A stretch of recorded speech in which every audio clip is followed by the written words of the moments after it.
waaqayyo cabsu akka hin hojjenne mana qulqullummaa keenya qaama keenya eegnu waan isa xureessu qaama keenya waan miidhurraa ufa eegnu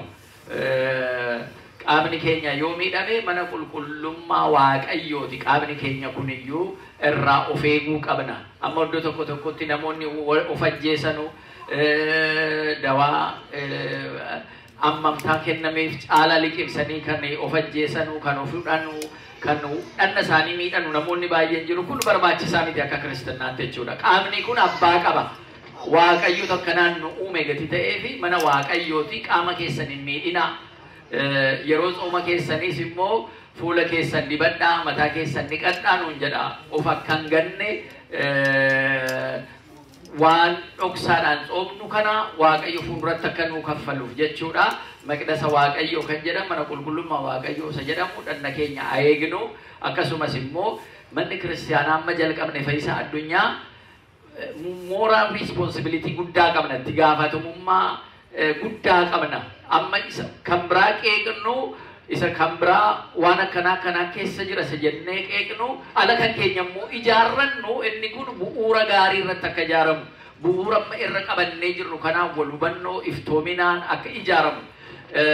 ala waa hojjennu irraanan fayyadamaa jenneetu ta'in walii hunda keenyaaf hin ta'ai waan gaariidha ai jennee jechuudha fedhii ofii duwwaa yoo ilaalla ta'e waaqayyo tajaajiluun wal tajaajiluun baay'ee rakkisaa ta'a jechuudha hundumtu fedhii isaatiin deema fedhii hunda keenyaaf hin ta'ai fedhiin hin jiru na keessa jiru jennee waan obboleessa keenya obboleettii keenyaaf gaarii ta'e waan waloo keenyaaf gaarii ta'e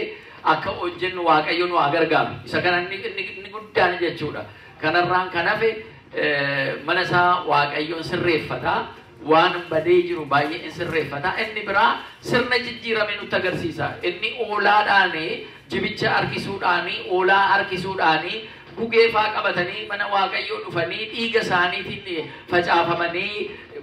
cubbuu yeroo sana qaban irraa inni fayyadu yeroo isaa darbee inni Old Testament jedhame kakuu moofaa jedhamee jira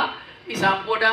Yesuus Kiristoos kakuu haaraa lafa buusuusaa dhiiga isaatiin cubbuu keenya hundumaa nu dhiquusaatii fi kanaan booda horii harkisuu nafeeraa jedhee nutti agarsiisuusaa sana fida jechuudha seera haaraa jijjiiruusaa sana nutti fidaa jechuudha gatii kanaatiif isa kana hubanneetu nuyis fooniif dhiiga isaa jireenya nyaannee dhunnee jireenya bara baraa irraa arganna wangeela Yohaannis boqonnaa 3 irratti akka ibsame jechuudha isa kanas walitti quba qabannaa baay'ee barsiisaan keenya sirrii godhee haala ifa gaariidhaan nu barsiiseeti jira kanumaaf walii kadhachuu abbootii keenya paappaasota keenyaaf kadhachuu waan jalqabne waaqayyo yeroo isaatti fiixaan akka nu baasu immoo waaqa irratti kadhanna amma wanaa kan tureyyuu tarii nutu qophoofne nutu baay'ee halkanii guyyaa irratti hojjechuu qabna waaqayyo nutti agarsiiseera waan nutti agarsiisee nu dhowwatu yeroo isaa eeggata malee amma sanatti immoo nuyi qophaa'uu dhaaluudhaaf qophaa'uu fudhachuudhaaf qophaa'uu gaggeessuudhaaf qophaa'uu qulqulleessuudhaaf mana isaa qophaa'uun nu barbaachisa inni kun immoo sammuurraa kaasee qaama keenyaa kaaseetu qophoofnee eeyyee hin dandeenya waaqayyo nu eeyyameera jennee step up yookaan immoo erkaa fuunee gara fuulduraatti ceesisuu dhabaannaan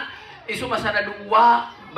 isa darbe duwwaa kan waqasaa oollu taanaan hin qophoofne taanaan homaa faayidaa hin qabu jechuudha kanaafuu abbootiin keenya paappaasonni keenya luboonni keenya monokosoonni keenya diyaaqonoonni keenya qophaa'anii mana qulqullummaa keessa jiru kana